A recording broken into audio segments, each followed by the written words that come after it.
말씀으로 우리를 창조하시고 참 생명으로 우리가 살기 원하시는 주님, 순전한 마음으로 말씀을 만나는 시간 되게 하옵소서. 예수님 이름으로 기도드렸습니다.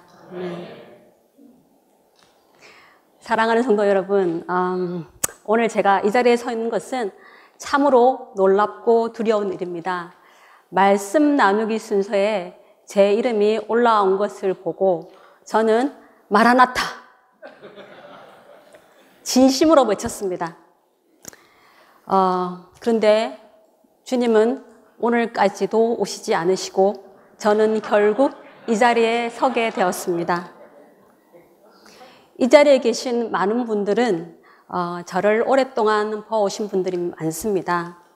저를 고등학교 때부터 봐오신 분도 계시고 부모님, 언니, 오라버니 같은 분들, 또 친구와 동생들이 많습니다. 이런 여러분 앞에서 제가 무슨 말씀을 나누어도 제 속을 다 들킬 것 같아서 정말 부담스럽습니다.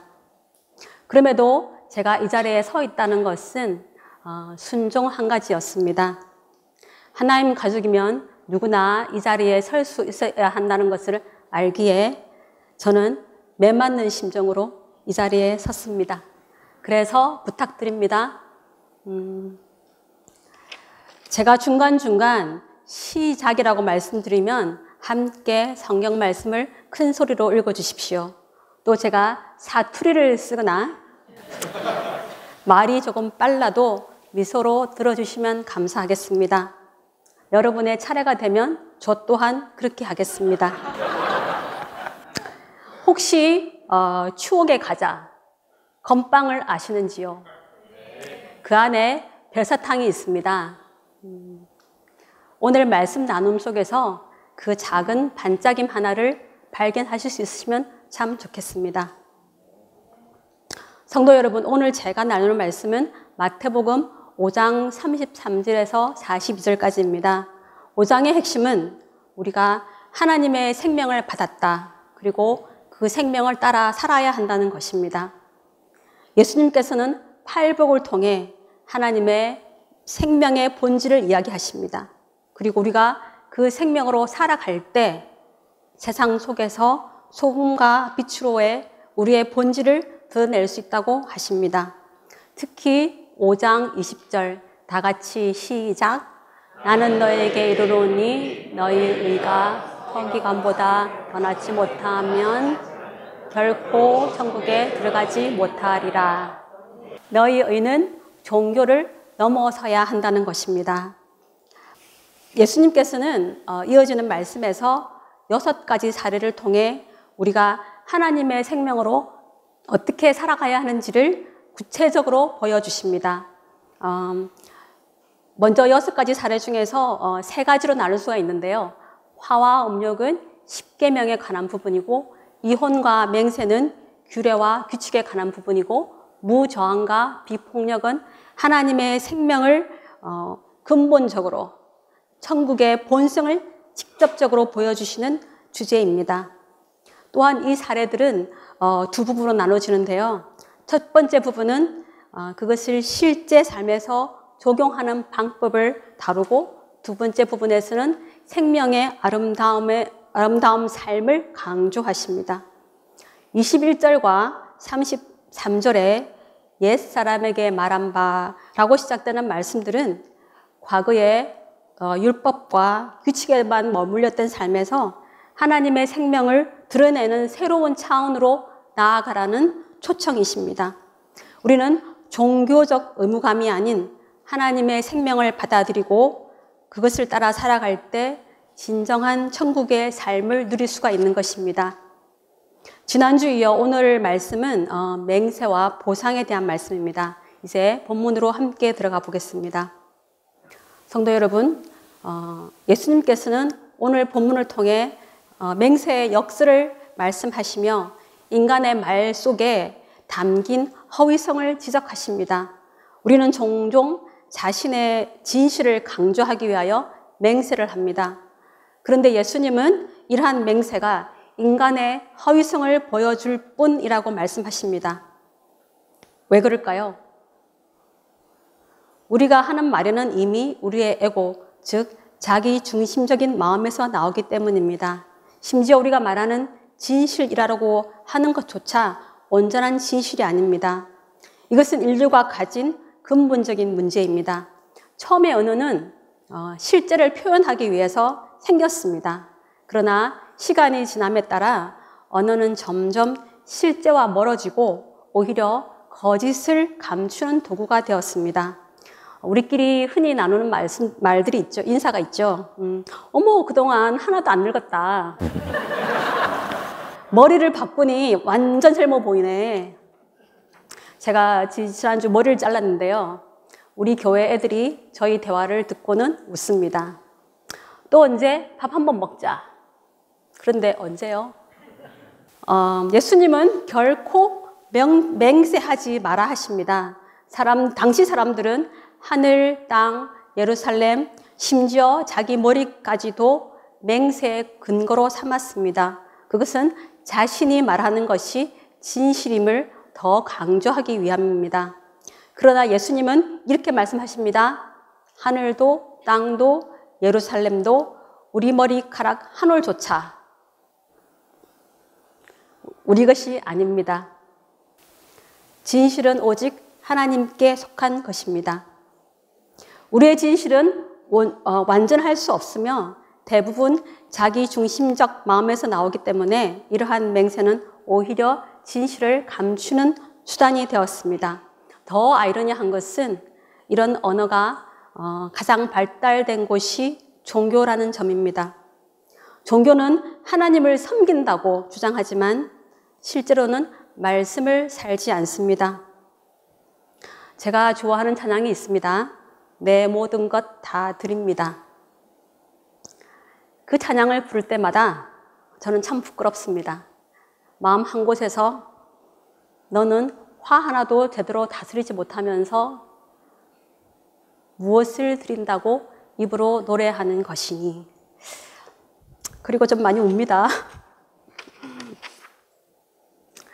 예수님께서는 오늘 본문에서 분명히 말씀하십니다. 37절 다 같이 시작.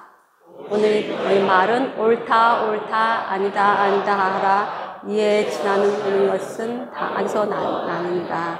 우린 다 나름 이유가 있다고 합니다. 그러나 예 아니오에서 지나는 것은 논리화시키는 것이라고 예수님은 강조하십니다. 37절 눈에는 눈, 이에는 이라는 구약 율법이 나옵니다. 그것은 law of talion, 즉 공정한 정의를 위해 주어진 것이지만 문제는 예수님 당시 이미 이 율법은 금전적 보상으로 변질되었습니다.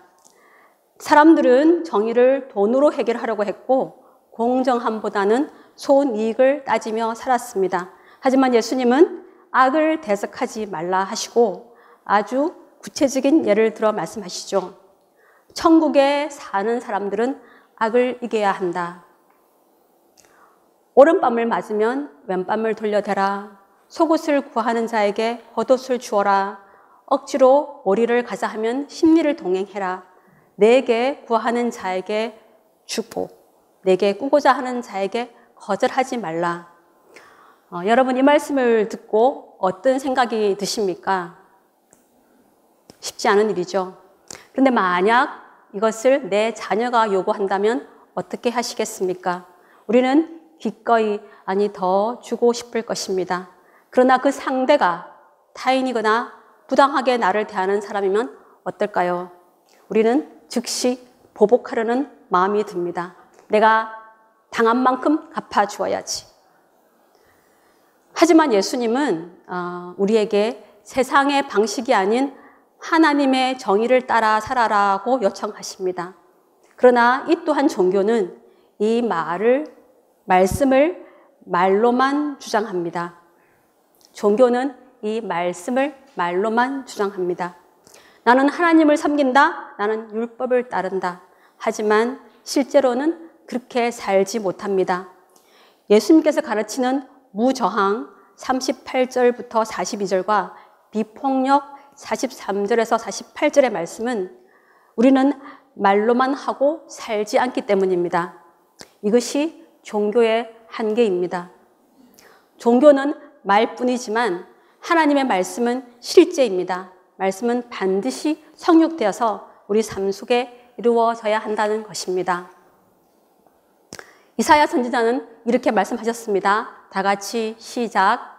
내 입에서 나가는 말도 그때의 내게 돌아오지 아니하고 나에게 한 살을 이루어 내가 보낸 것을 형통하니. 이사야 55장 11절이었습니다. 예수님도 이렇게 말씀하십니다. 너희는 말로 사는 존재가 아니고 말씀으로 사는 존재가 되어라 하십니다.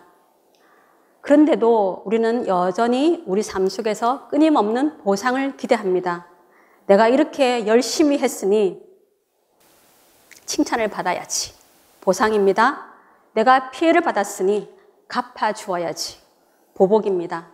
하지만 세상의 보상은 우리의 생명을 만족시키지 못합니다. 우리가 원하는 보상은 물질적이거나 사람으로부터 오는 것이기에 받아도 더 허기지게 되어 있습니다. 이 세상 그 무엇으로도 온전한 보상이 되지 못함을 알기에 우리의 보상은 하나님께로부터 오는 것임을 분명해야 합니다. 하나님을 만나고 하나님의 나라를 보면 더 이상 이 세상의 보상에 연연하지 않게 됩니다. 우리를 참된 자유로 인도하시기 때문입니다. 오늘 찬양 참 좋았죠? 제가 없으니까 더 잘하시는 것 같아요. 참된 자유. 이 곡은 원래 다다음 주 찬양곡이었습니다. 이번 주 제 말씀과 너무나 잘 맞는 곡이라 제가 지휘자님과 반주자님한테 이 곡으로 바꿔달라고 부탁을 드렸습니다. 참된 자유였습니다. 보상에서 자유로워지려면 우리는 이렇게 살 수 있습니다. 오른밤을 맞아도 왼밤을 돌려댈 수 있습니다. 원수도 사랑할 수 있습니다. 보상의 주체는 오직 하나님이십니다. 이 세상에서 아무리 황제의 자리를 보상받는다고 해도 그것은 내 생명의 진정한 보상은 될 수 없습니다. 하나님을 알고 하나님께서 주시는 생명을 누리는 자에게 세상의 어떤 것도 진정한 보상이 될 수 없습니다. 우리의 보상은 오직 하나님 안에 있기 때문입니다. 우리는 어떠한 상황에서도 하나님만을 살고자 합니다. 이것은 매우 고귀하고 높은 차원의 삶입니다. 이것이 곧 하나님의 생명을 사는 길입니다. 예수님도 사도 공동체도 이러한 삶을 실질적으로 살았습니다. 베드로전서 3장 9절 다 같이 시작. 악을 악으로 갚지 말고 의롭을 빌라. 이를 위하여 너희는 받았으니 이는 얼굴을 여받게 하시니. 또 로마서 12장 19절에서 21절 시작. 너희가 살도록 먹지 말고 내 진노하심을 맡겨라. 원수 갚는 것은 내게 있으니 내가 갚으리라고 주께서 말씀하시나니라. 내 원수가 지거든 목마르고 물르기는 마시게 하라. 그리함으로 내가 숯불을 그 머리에 쌓아 놓으리라. 악에게 쓰지 말고 선행도. 성도 여러분, 우리가 하나님의 생명으로 살고자 할 때 가장 큰 걸림돌이 무엇일까요? 짜고 치는 아무도 안 하실 것 같아가지고 제가 좋은 말 할 때 해라.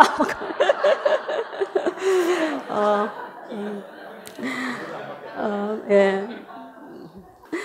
에고는 진리를 받아들이지 못하게 하고 심지어 진리를 미워하고 외면하게 만듭니다. 왜냐하면 진리를 따라 산다는 것은 에고를 내려놓아야 하기 때문입니다. 나는 아니야. 나는 진리를 사랑해. 그런데 마음속 깊은 곳을 들여다보면 지옥을 더 좋아하고 천국을 싫어합니다. 왜냐하면 지옥은 내가 왕이 되는 곳이고 내 마음대로, 천국은 하나님이 왕이 되는 곳이기 때문입니다.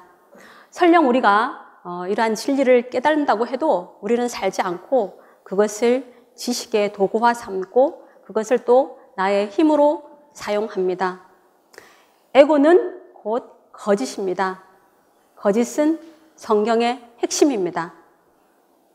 이 거짓은 단순히 도덕적 의미로 나쁘다는 것을 넘어 인간 삶에 치명적이라는 것입니다. 모세가 한마디로 줄인 구약율법은 같이 읽어볼까요? 신명기 30장 19절.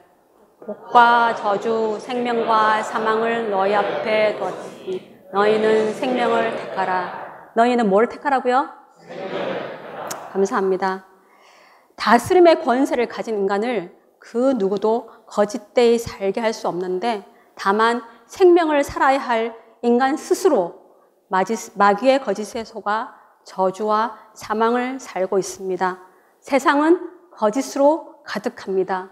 우리가 듣는 이야기 중에 얼마나 진실이 들어있나요? 거짓에 대해 좀 나누어 보겠습니다. 우리 삶을 보면 세상은 합의된 거짓으로 가득합니다. 예를 들어 해가 뜨고 진다고 하죠. 하지만 해는 움직이지 않고 늘 그 자리에 있습니다. 지구가 자전하는 것이죠. 또 수학이나 과학에서 배우는 규칙조차도 특정 조건에서만 적용이 됩니다. 예를 들어 삼각형의 내각의 합, inner sum of angle, 이 180도라는 것도 사실은 평면 기하학에서만 맞습니다. 제 이름이 조지영이잖아요. 제가 뉴욕에서 뉴저지로 이사 올 때 DMB 모터비클에서요. 제 영자를 미들네임으로 해서 빼버렸습니다. 그래서 제 이름이 조지가 됐습니다.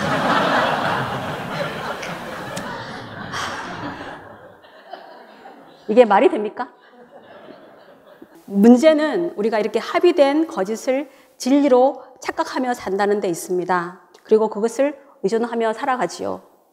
경기가 좋아지면 살기가 좋아질 거야. 성공하면 행복할 거야. 좋은 학교에 가면 성공할 거다. 이 남자, 이 여자와 결혼하면 행복할 거다. 우리 다 결혼할 때 그런 꿈 하나씩 있었지 않았나요? 돈만 더 생기면 문제는 해결될 거야. 여러분, 이런 말들은 우리가 끊임없이 무엇인가를 더 추구하게 만들지만 결국 진정한 만족을 주지 못합니다. 이런 허상은 우리를 하나님이 아닌 세상의 시스템에 더 의존하게 만듭니다. 그러나 하나님은 우리를 이 허상의 세계에서 진리로 인도하시기를 원합니다. 출애굽기 이스라엘 백성을 생각해 봅시다. 그들은 애굽의 억압 속에서도 순종하며 살았습니다. 그러나 광야에서는 하나님의 인도하심을 받으면서도 끊임없이 불평과 원망을 쏟아냈습니다. 그들은 눈에 보이는 결과와 보상을 기대했지만 하나님의 방법은 그들의 기대와 달랐습니다. 광야에서는 만나와 메추라기를 주신 하나님께 감사하기보다는 왜 고기가 부족하나, 왜 이렇게 힘드냐, 스테이크는 왜 안 주냐 하고 원망을 했습니다.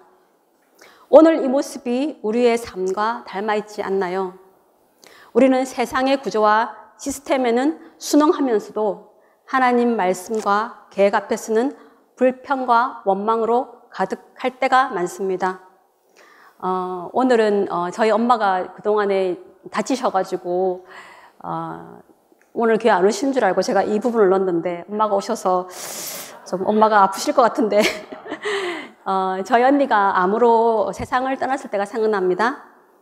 병 고침의 기도가 응답되지 않자 저는 7년을 우울증에 빠져 있었습니다. 하나님을 원망하면서 정말 하나님은 내 기도를 들으시는 걸까 의심했습니다. 이제 깨달은 것은 제가 원함을 가지고 하나님의 계획과 진리마저 가로막고 있었다는 것입니다. 이제 조금 더 복잡한 내용으로 들어가겠습니다. 현대는 기술의 발전으로 우리의 삶은 많이 편리해졌습니다. 하지만 동시에 이것은 사람들 사이에 단절과 고립을 심화시키며 인간은 점점 더 개인화되고 서로를 이해하지 못하며 고립된 생활로 살아가고 있습니다. 기술의 발전은 인간 사회를 전문화했고 그로 인해 단절화와 무지화가 초래되었습니다. 예를 들어 과거의 동네 의사는 몸 전체를 치료할 수 있는 일반적인 지식을 가지고 있었지만 현대의학은 전문의 제도로 세분화되었고 그래서 눈을 보는 의사는 위장질환에 대해서 잘 모를 수 있습니다. 각각 자기 전문 분야에 대해서는 깊이 알지만 다른 영역에 대해서는 무지해지는 결과를 가져온 것이죠. 우리가 믿고 있는 건강 상식조차 항상 진리가 아닙니다.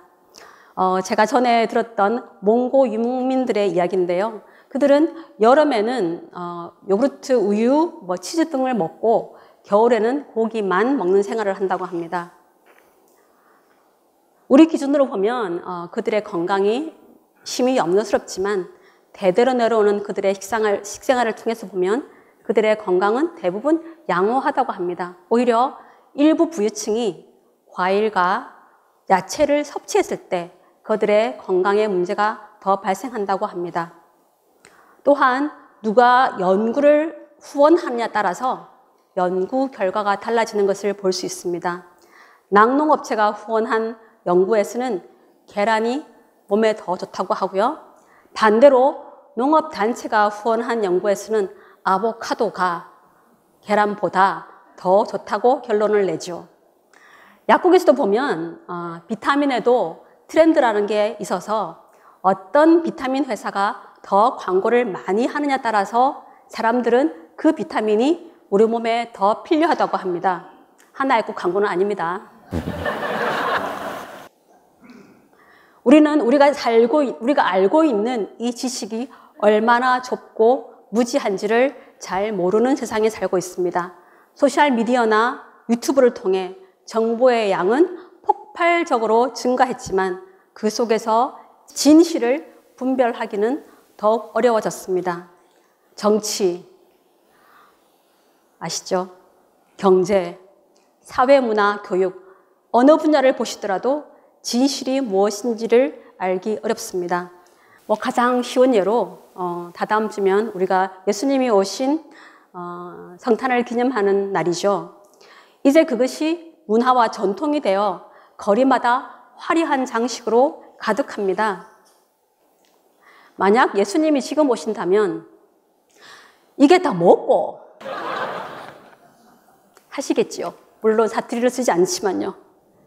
거짓에 대해서 이야기하자면 오늘 몇 날 며칠이 지나도 이야기할 것이 너무나 많은 것을 느낍니다. 세상은 온통 거짓으로 가득 차 있으니까요. 말씀은 우리가 하나님의 성품을 담고 하나님의 다스림의 권세를 위임받는 존재라고 말씀하십니다. 그러나 우리는 실제로 이 말씀마저 제대로 알지 못합니다. 성공하면 행복하다, 돈으로 문제는 해결된다는 말을 더 믿고 살아갑니다. 하나님의 형상을 닮은 우리의 능력은 무한합니다. 우리는 사랑과 용서와 하나됨으로 끝없이 갈 수 있는 존재입니다. 그러나 또한 미움, 원한, 다툼으로도 끝없이 갈 수 있는 존재인 것입니다. 이 두 방향 모두 인간이면 가능합니다. 그러나 우리를 진정으로 복되게 하고 기쁨을 주는 것은 나에게 유익한 것뿐 아니라 나에게 아픔을 준 상황과 사람까지 품는다는 것입니다. 우리는 이렇게 아름답고 신비한 존재로 지음받았음에도 세상은 거짓으로 우리를 초라하게 만듭니다. 천국을 한번 떠올려 보십시다. 우리는 천국에 갔다 왔다 하는 간증에서 황금길, 꽃길, 아름다운 음악 같은 환경을 떠올리지만 천국의 본질은 그런 외적이 아니고 천국은 우리의 본성이 성육되며 하나님의 성품과 아름다움을 마음껏 꽃피워내는 곳입니다. 그래서 지금 이 땅에서 천국을 누리는 것이 중요합니다. 현재는 단순히 미래를 인내하고 극기하는 시간이 아닙니다. 현재는 허용하고 느끼며 다스림을 누리는 때입니다. 내일을 잘 살기 위해 오늘을 희생하라는 말은 진실이 아닙니다. 오늘을 희생한다면 내일도 절대로 잘 살 수가 없습니다. 하나님이 주신 오늘은 우리가 믿든지 믿지 않든지 완전합니다. 예수님께서 십자가를 그대로 수용하신 이유는 그 고통스럽고 처절한 그 십자가까지도 완전하다고 받아들이셨기에 부활의 영광을 맞이할 수 있었습니다. 성도 여러분, 현재 나로 충분합니다. 하나님께서 오늘을 주셨고 오늘은 그 자체로 완전합니다. 우리가 현재를 허용하고 느끼며 하나님의 다스림을 누릴 때 하나님의 계획이 우리 삶 속에 온전히 드러나 거듭난 삶을 살게 됩니다. 성도 여러분, 이제 거듭남에 대해서 나누고자 합니다. 거듭남은 단순히 새로운 다짐이나 더 나은 삶을 위한 인간적 노력이 아닙니다. 거듭남은 이 세상의 허상과 거짓을 초월하여 하나님의 생명으로 새롭게 태어나는 것입니다. 우리는 이 세상을 완전히 떠나서 살 수는 없지만 세상에 매일 필요도 없습니다. 옛날 중국의 장자가 초나라의 총리급 직책을 제안받았을 때 그가 거절한 이유는 무수히 아름다운 보석으로 꾸며진 박제가 된 거북이로 사느니 진흙탕에서 자유롭게 노니는 거북이로 남겠다라는 그의 선택이었습니다. 이처럼 거듭남은 세상의 매임을 초월하여 하나님의 생명을 누리는 자유로 나아가는 길입니다. 오늘 찬양을 다시 한번 더 듣고 싶지만 시간상 제가 1절만 가사 다시 읽어드리겠습니다. 참된 자유. 무엇이 참인지, 무엇이 거짓인지. 어지러운 이 세상은 나에게 혼란을 주지만 말씀 속에 바른 길 있으니 나 치우치지 않고 걷겠네. 말씀 속에 빛이 있으니 어둠을 밝히며 걷겠네. 주 안에 나 주 뜻 안에 살리라. 그것이 참된 자유. 주 안에 나 주 뜻 안에 살리라 살리라. 그것이 참된 자유. 성경은 이렇게 말합니다. 로마서 8장 19절 다 같이 시작. 피조물을 고대하는 바는 하나님의 아들들이 나타난 것이니 바라본 것도 피조물도 썩어짐에 종노름한 데서 해방되어 하나님의 자녀의 영광의 자유에 이르는 것이다. 아멘. 사람은 중력의 영향을 받으면서도 비행기를 만들어 하늘을 납니다. 그것은 공간을 초월하는 길이죠. 우리는 또 시간을 초월할 수 있는 존재들입니다.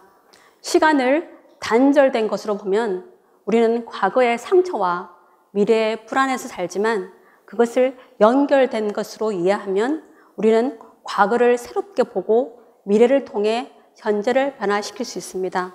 과거에 아버지에게 혼나 아픈 기억은 혼내는 아버지의 사랑을 만나면 재구성되고 또 내가 되고 싶은 미래의 나를 바라보면 현재 내가 달라지게 됩니다. 꼭 임종을 앞둔 그 시점이 아니더라도 미래에 나의 주위에 누가 있냐를 볼 수 있다면 현재 나와 관계하는 사람들을 대하는 자세가 달라지겠지요. 우리는 이렇게 과거와 미래를 재구성할 수 있는 능력이 있습니다. 이것은 영적 거듭남이 아니더라도 인간이면 누구든지 할 수 있는 권세입니다. 그러나 영적 거듭남은 이와는 완전히 다른 차원입니다. 영적 거듭남은 모든 것이 하나님으로부터 왔으며 만물이 하나임을 깨닫고 그 생명을 누리는 것입니다. 자기 중심적 단절에서 벗어나 하나님 안에서 진정한 나를 발견하는 것입니다. 예수님께서 니고데모에게 거듭나지 않으면 하나님 나라를 볼 수 없다라고 하셨습니다. 이 거듭남은 단순히 더 나은 사람이 되는 것이 아니라 하나님의 생명으로 새롭게 태어나 하나님 나라의 하나됨을 경험하는 것입니다. 그 하나됨이 보일 때 우리는 내면의 불안과 수치에서 벗어나 내 안에 숨겨진 아름다운 신비를 피워내기 시작합니다. 스카펙은 이렇게 말했습니다. 인간의 거짓과 자기 합리화를 넘어서는 길은 하나님의 진리 안에서 내면을 완전히 새롭게 하는 것이다. 성도 여러분, 거듭남은 우리가 하나님 앞에 정직하게 서는 데부터 시작됩니다. 저를 따라해 주십시오. 주님, 저는 연약합니다. 주님의 은혜가 필요합니다. 이제 거의 다 왔습니다. 중요한 부분이니 눈을 반짝반짝 하시며 들어주십시오. 거듭남을 이루는 길을 두 가지로 정리해 보겠습니다. 먼저 거듭남은 우리의 중심에서 하나님을 향해 다하여 찾는 열망에서 시작됩니다. 진실로 거듭남을 원할 때 우리는 상하고 통회하는 심령으로 하나님 앞에 나아가게 됩니다. 이 갈망은 단순한 노력이 아니라 하나님을 간절히 구할 때 주어지는 은혜입니다. 그러나 거듭남을 방해하는 요소가 있습니다. 대표적인 예로 돈의 거짓된 매력입니다. 돈은 원할수록 더 필요하게 느끼시고 결국 사람을 속박합니다. 우리는 돈을 목적으로 삼는 것이 아니라 하나님의 뜻을 이루는 도구로 사용해야 합니다. 팔복 설교 때 기억나시지요? 돈을 어디에 사용하느냐가 나입니다. 두 번째로 자신을 발견하고 느끼는 과정이 필요합니다. 우리는 대자연의 웅장함 속에서 삶의 찰나성과 자신의 연약함을 깨닫게 됩니다. 이런 경험을 통해 하나님의 크심과 우리의 부족함을 더 깊이 느낍니다.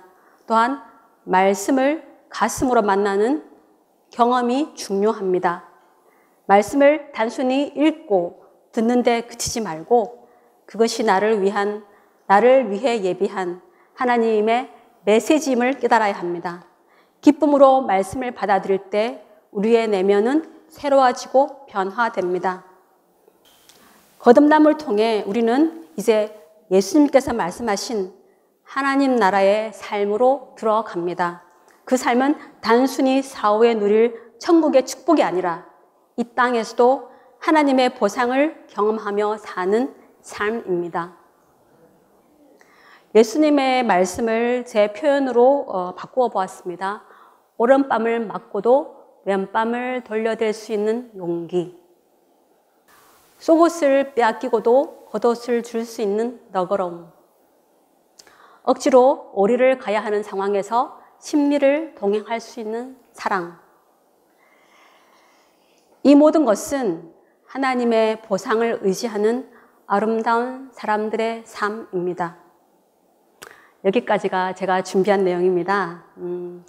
아시는 분은 아시겠지만 오늘 말씀 나누기 한 번 준비하는 것이 100명분의 친교 준비를 10번 하는 것보다 더 어렵고 힘들었습니다.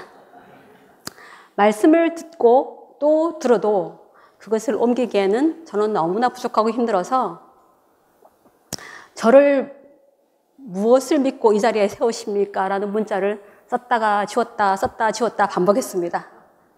가서 망신당하지 말고 그냥 못한다고 해. 남들 앞에서 말도 제대로 못하면서 무슨 네가 하는 말 제대로 알고나 하나? 살지도 못하면서 너무 크게 웃으시는데요. 우리 엄마 아닌가? 살지도 못하면서 네가 뭐라고. 저는 준비하는 내내 저 자신 거짓과 싸워야 했습니다. 그럼에도 불구하고 제가 만난 별사탕 하나는 한 달여 기간 동안에 말씀에만 집중할 수 있었다였습니다. 너무나 부족해서 스스로 얼굴이 붉어지고 오랜 기간 교회를 다니면서도 오랜 기간 교회를 다니며 그 많은 훈련을 했음에도 불구하고 너무나 멀었던 거듭남이 한밤중에 예수님을 찾아간 니고데모의 마음을 조금 느꼈습니다. 한 달의 시간, 아니 제 평생의 시간을 드리고서라도 거듭남을 만날 수만 있으면 얼마나 좋을까 사모함이 생긴 시간이었습니다. 다 같이 기도하시겠습니다.